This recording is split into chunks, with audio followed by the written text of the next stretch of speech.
"Here!" cried Alice, quite forgetting in the flurry of the moment how large she had grown in the last few minutes, and she jumped up in such a hurry that she tipped over the jury box with the edge of her skirt, upsetting all the jurymen onto the heads of the crowd below, and there they lay sprawling about, reminding her very much of a globe of goldfish she had accidentally upset it the week before.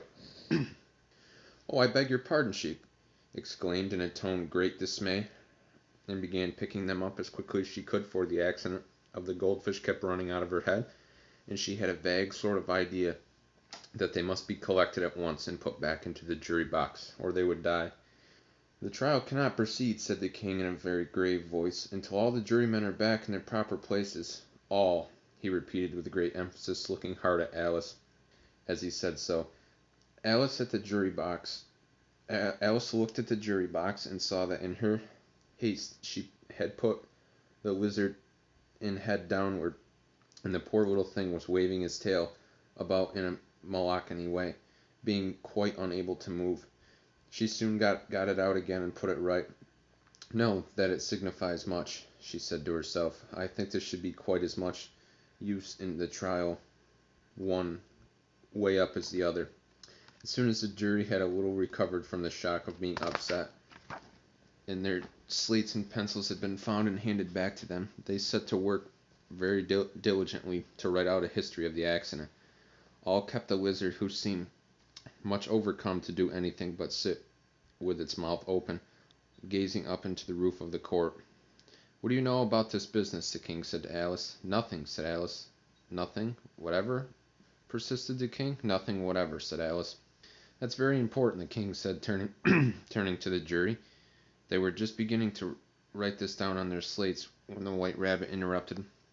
"You important, your majesty, means, of course," he said in a very respectful tone, but frowning and making faces at him as he spoke. "Unimportant, of course, I meant," the king hastily said, and went on to himself in an undertone. "Important, unimportant, unimportant, important," as if he were trying which word sounded best. Some of the jury wrote it down important and some unimportant. Alice could see this as she was near enough to look over the slates, but it doesn't matter a bit, she thought to herself. At this moment the king, who had been there quite some time busily writing in his notebook, called out, "Silence!" and read from his book. "Rule 42. All persons more than a mile high to leave the court." Everybody looked at Alice. "I'm not a mile high," said Alice. "Nearly 2 miles high," added the queen. "You are," said the king. "Well, I shan't go, at any rate," said Alice. "Besides, that's not the regular rule. You invented it just now." "See all this rule in the book," said the king. "Then it ought to be number 1," said Alice. The king turned pale and shut his notebook hastily. "Consider your verdict," he said to the jury in a low, trembling voice. "There's more evidence to come yet." "Please, your majesty," said the White Rabbit, jumping up in a great hurry, "this paper has just been picked up." "What's in it?" said the queen. "I haven't opened it yet," said the White Rabbit, "but it seems to be a letter written by a prisoner to somebody."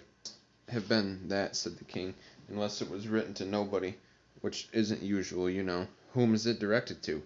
said one of the jurymen. "It isn't directed at all," said the White Rabbit. "In fact, there's nothing written on the outside." He unfolded the paper as he spoke and added, "It isn't a letter after all. It's a set of verses." "Are they in the prisoner's handwriting?" asked another juryman. "No, they're not," said the White Rabbit. "It is the queerest thing about it. He must have imitated somebody else's hand," said the king. "Please, your majesty," said the Knave, "I didn't write it, and they can't prove I did, so there's no name signed at the end." "If you didn't sign it," said the king, "that only makes the matters worse.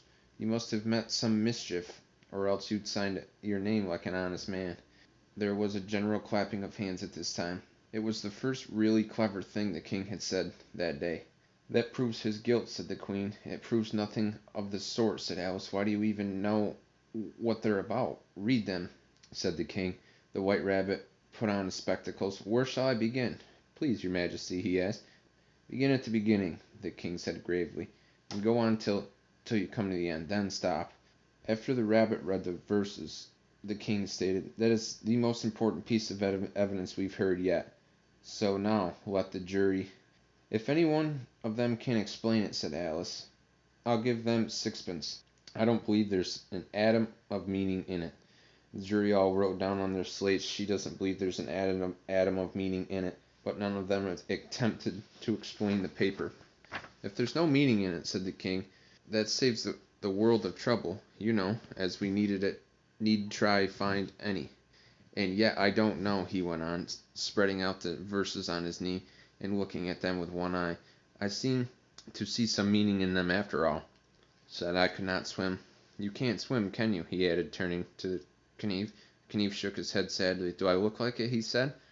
"All right, so far," said the king, and he went muttering over verses to himself. "It's a pun," the king added in an angry tone, and everyone laughed. "Let the jury consider their verdict," the king said, for about 20th time that day. "No, no," said the queen. "Sentence first, verdict after." At this the whole pack rose up into the air and came flying down upon her.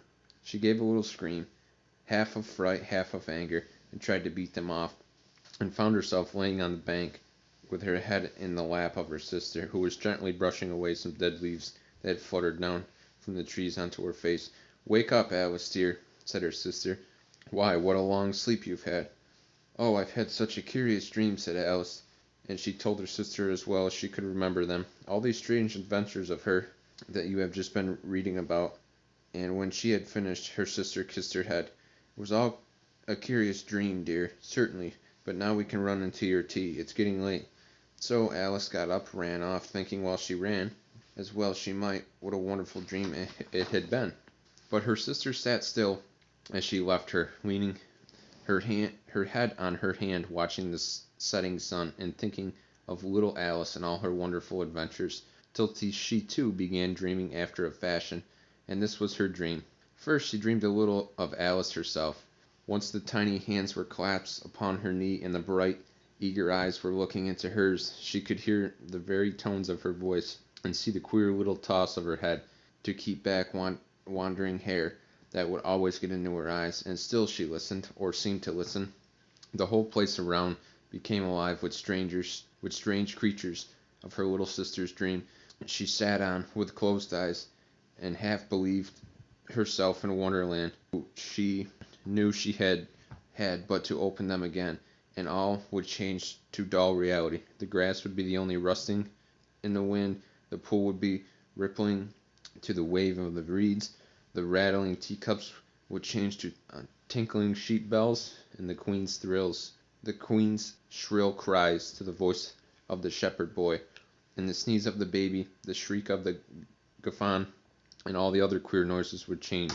Lastly, she pictured to herself how this same little sister of hers would, in the aftertime, be herself a grown woman, and how she would, through all her riper years, the simple and loving heart of her childhood, and how she would gather about her other little children and make their eyes bright and eager with so many strange tales, perhaps even within the dream of the Wonderland of long ago, and how she would feel with all her simple sorrows and find a pleasure in their simple joys, remembering her own child life in the happy summer days.